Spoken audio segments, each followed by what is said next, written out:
హైదరాబాద్ లో దీపావళి వేడుకల్లో అపశృతి చోటు చేసుకుంది. టపాసులు కాలుస్తూ ఉండగా పలువురికి గాయాలయ్యాయి. దీంతో గత రాత్రి నుంచి హైదరాబాద్ సరోజినీదేవి కంటి ఆసుపత్రికి బాధితులు క్యూ కట్టారు. హైదరాబాద్ సహా ఇతర జిల్లాల నుంచి ఆసుపత్రికి చేరుకుంటున్నారు. ఇప్పటివరకు 70 మంది బాధితులు ఆసుపత్రిలో చేరారు. బాధితుల్లో 20 మంది చిన్నారులున్నారు. 4 తీవ్రంగా గాయపడడంతో సర్జరీ చేస్తున్నట్టు డిఎంఓ అఫ్రిక్ ఖాదర్ వెల్లడించారు.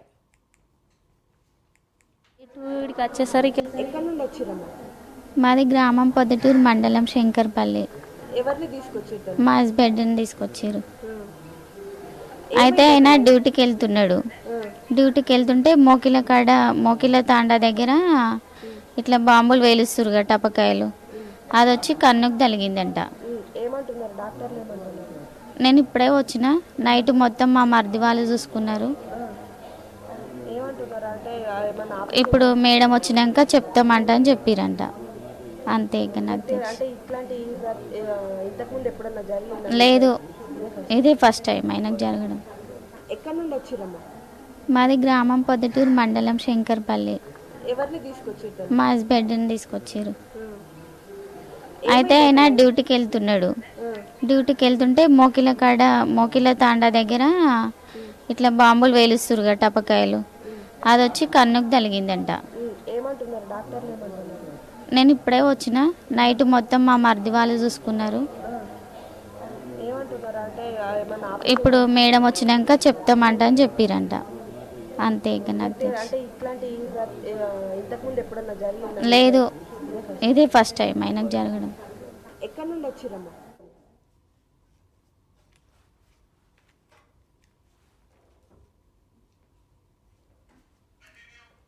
నగరంలో పలుచోట్ల టపాసులు చేతిలో పేరడం, కళ్లల్లో ముక్కలు పడడం వంటి ఘటనలు చోటు చేసుకున్నాయి. గాయపడిన వారికి తగిన చికిత్సలు అందిస్తున్నట్లు డాక్టర్ వెల్లడించారు.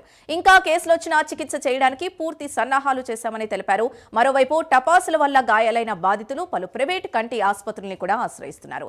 ప్రతి సంవత్సరం దీపావళి రోజున ఇలాంటి ఘటనలు పునరావృతమవుతున్నాయి. ప్రజలు బాణాసంచా కాల్చేటప్పుడు జాగ్రత్తగా ఉండాలని వైద్యులు, అధికారులు హెచ్చరిస్తున్నారు.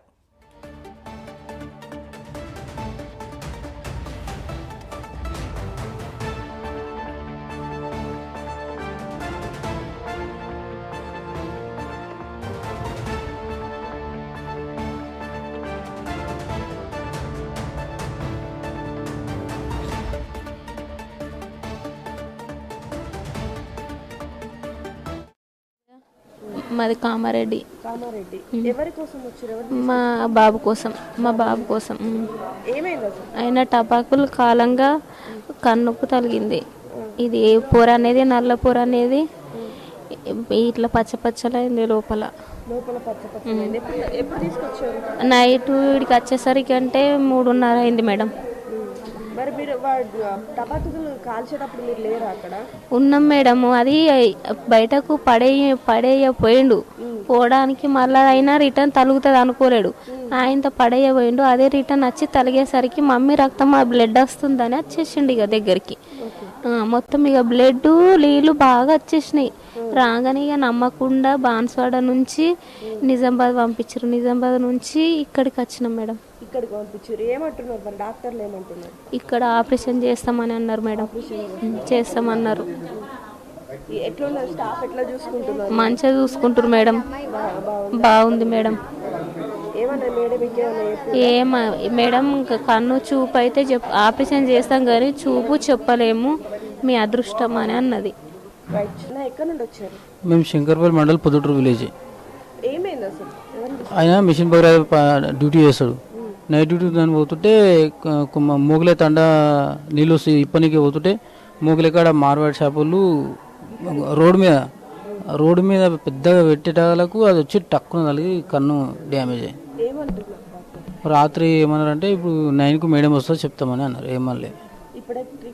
ఏం గ్లూకోజ్ పెట్టిరు, 2 సూదులు తీసిరు, రాత్రి డ్రెస్సింగ్ చేసిరు, అంతే. ఇక ఏమనలేదు. చాలా ఇబ్బంది అయింది. బ్లడ్ వచ్చింది, పలిగింది. సర్జరీ కంపల్సరీ కావాలి. 9కు మేడం వస్తే చెప్తుంది. ఇట్లా దీపావళి జరుపుకునే వాళ్ళకి మీరు ఏం చెప్తారు? ఇదే చూడు ఇక హ్యాపీగా జరుపుకున్నారు. నడి రోడ్డు మీద పెట్టి అలసలు చేసుకోం ఇది చెప్పండి. ఎంతవరకు న్యాయమో. చిన్న చిన్న ఊరు పోరలు. ఎక్కడి నుండి వచ్చారు? మేము శంకర్పల్లి మండల్ పొద్దుటూరు విలేజ్. ఏమైంది అసలు? ఆయన మిషన్ పగర డ్యూటీ చేస్తాడు. నైట్ డ్యూటీ దాన్ని పోతుంటే మూగలే తండ నీళ్ళు ఇప్పనికి పోతుంటే మూగలే కాడ మార్వాడి షాపులు రోడ్డు మీద పెద్దగా పెట్టేటాలకు అది వచ్చి టక్కున తగిలి కన్ను డ్యామేజ్ అయింది.